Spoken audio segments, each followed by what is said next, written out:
हर हर भोले, हर हर शंभू। जैसा कि आप सबको पता है कि सावन का महीना चला हुआ है, लगातार हरिद्वार से कांवड़िया जल भर के ला रहे हैं और भगवान शंकर को जल चढ़ा रहे हैं। यहाँ पर प्रकाश विहार में 13वां कांवड़ शिविर लगा हुआ है और यहाँ आप देख सकते हैं किस तरह की कांवड़े यहाँ पर रखी हुई हैं। 13वां कांवड़ शिविर यहाँ पर, और कांवड़िया यहाँ पर अपनी कांवड़ को रख करके आराम कर रहे हैं, विश्राम कर रहे हैं।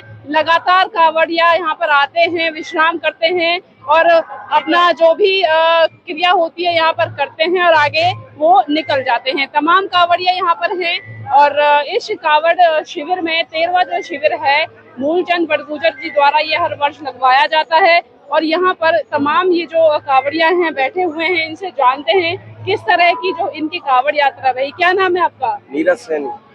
सैनी जी, हाँ। कौन सी कांवड़ है ये पहली कांवड़ है। पहली कांवड़ है, तो कैसा रहा अनुभव? बढ़िया रहा। बढ़िया रहा। कहाँ से चल के आए हैं, कहाँ का किस तरह की समस्याओं का सामना करना पड़ा, कैसा रहा ये सफर आपका? कोसी कला से हरिद्वार, हाँ। हरिद्वार से पैदल यात्रा आ रही है, बढ़िया सफर रहा। अच्छा, आज आप यहाँ पे रुके हैं, किस तरह की व्यवस्था आपके लिए की गई है? व्यवस्था है। अच्छा, क्या कहेंगे आप, क्या उम्र होगी आपकी? 58 साल।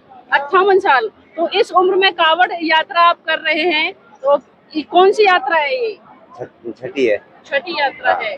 तो किस तरह की होती है ये कांवड़ यात्रा? क्या संकल्प लेके आप ये कर रहे हैं, क्यों की जाती है ये कांवड़ यात्रा? अपने वाग ऊपर करी जा रही है। अच्छा, मनोकामनाएं पूर्ण होती हैं। तो इस उम्र में कांवड़ यात्रा करना सफल है? पैरों में छाले भी हो रहे हैं, गर्मी भी पड़ रही है, कैसे करते हैं ये सब? अपने कोई भोले बाबा की महिमा है। ये प्रसाद होता है जी। अगर पैरों में छाले ना हो तो ये समझो कांवड़ यात्रा पूर्ण हमारी सफल नहीं होती। अगर पैरों में छाले हैं तो ये समझो भोले बाबा ने हमें प्रसाद दे दिया। जिनके पैरों में यहाँ छाले नहीं है उनकी सफल नहीं है यात्रा? नहीं, उनको राग वगैरह लगी हुई है ना, किसी ना किसी को कुछ ना कुछ समस्या है। अच्छा। प्रसाद मिलता रहता है। लंबा सफर होता है, समस्याएं तो सामना करना ही पड़ता है समस्या जी। आपने क्या संकल्प लेकर ये कांवड़ यात्रा की है? बस ऐसे ही घर से चल दिया अपने मन में भोले बाबा शौक था करने के लिए। अच्छा, हाँ जी। भोले बाबा को प्रसन्न करोगे जाके? जी।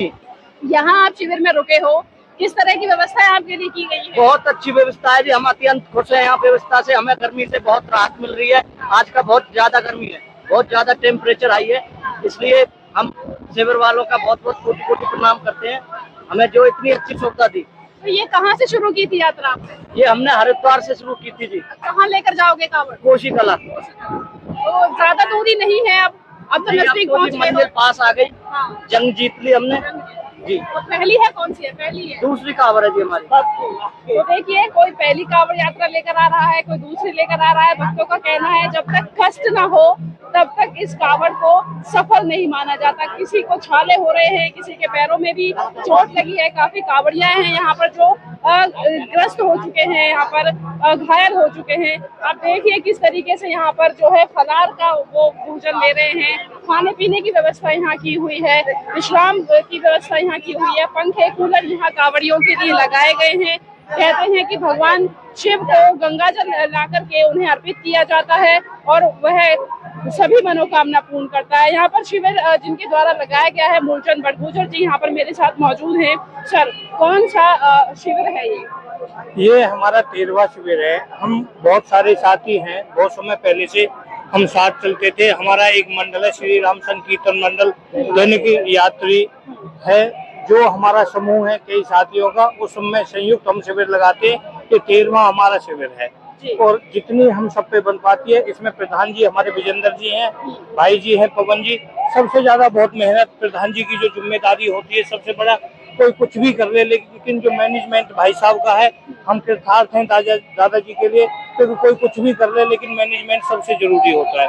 तो इन भोलों के लिए हम पे जितनी बनती है, पानी से, चाय से, कोल्ड ड्रिंक से, नाश्ते से, खाने से, हवा से, मेडिकल सुविधा से, तो हम प्रयास करते हैं कि जो सभी नाथों के नाथ भोलेनाथ के भक्त हैं, उनके लिए हम अपना तन मन धन से जो हम पे सेवा हो जाए उनकी करते रहे।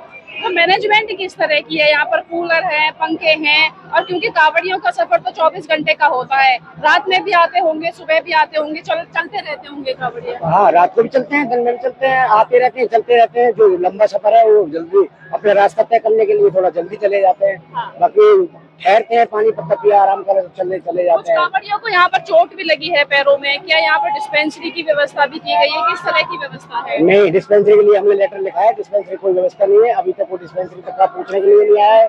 और मानव चिकित्सा सेवा संघ 13 साल से हमारे साथ सेवा कर रहा है, हरियाणा लेवल का है।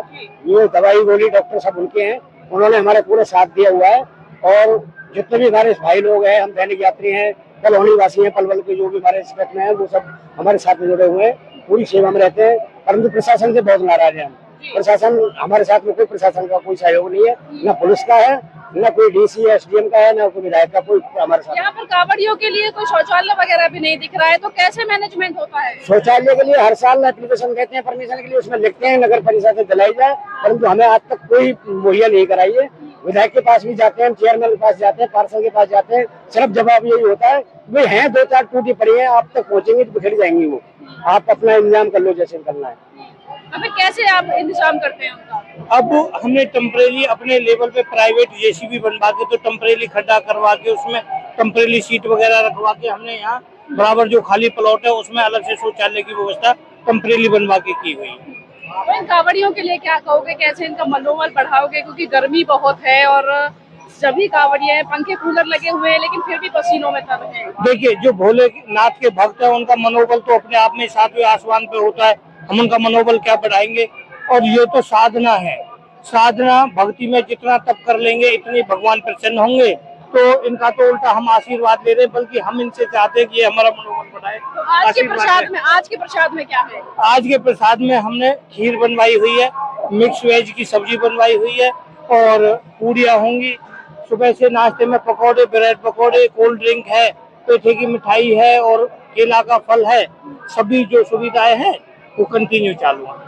ठंडे पानी से लेकर 13वें कांवड़ शिविर में यहाँ पर मूलचंद बड़गुजर जी द्वारा जो लगवाया गया है, पूरी व्यवस्था खाने पीने की की हुई है। खीर से लेकर पूरी सब्जी और फल, मिठाई, हर तरीके की व्यवस्था यहाँ पर की गई है। ठंडे पानी की व्यवस्था यहाँ है, कोल्ड ड्रिंक की व्यवस्था यहाँ है, डिस्पेंसरी भी यहाँ पर प्राइवेट डॉक्टर और संस्था द्वारा लगाई गई है। जो कांवड़िया घायल हो जाते हैं, पैरों में छाले हो जाते हैं, उनकी समस्याओं को यहाँ पर दूर भी किया जा रहा है। कांवड़ियों का कहना है कि जब तक भगवान भोले तब प्रसन्न होते हैं जब उनको कोई कष्ट होता है, कष्ट यानी पैरों में छाले होंगे तो भगवान प्रसन्न होंगे। कहीं ना कहीं भोले कि तमाम भोले यहाँ पर बैठे हुए हैं जो अपनी मनोकामनाएं ले लेकर हरिद्वार जाते हैं और वहां से जल भर करके लाते हैं और अपने क्षेत्र में जाकर, अपने क्षेत्र के मंदिरों पर जाकर उस जल को चढ़ाते हैं। ऐसी मान्यता है कि ये सब करने से, कांवड़ लाने से उनकी मनोकामनाएं पूर्ण होंगी। तमाम कांवड़िए यहाँ पर गए हैं और अपनी मनोकामना के लिए जल लेकर आए हैं। ऐसी ही लगातार अपडेट्स के लिए आप पलवल चौपाल के साथ बने रहें। कमेंट्स करके बताएं कि कांवड़िए जो हैं किस तरह की व्यवस्था है, किस तरीके का अपना ध्यान रखें, और तमाम जानकारी आप कमेंट्स करें, शेयर करें, लाइक करें।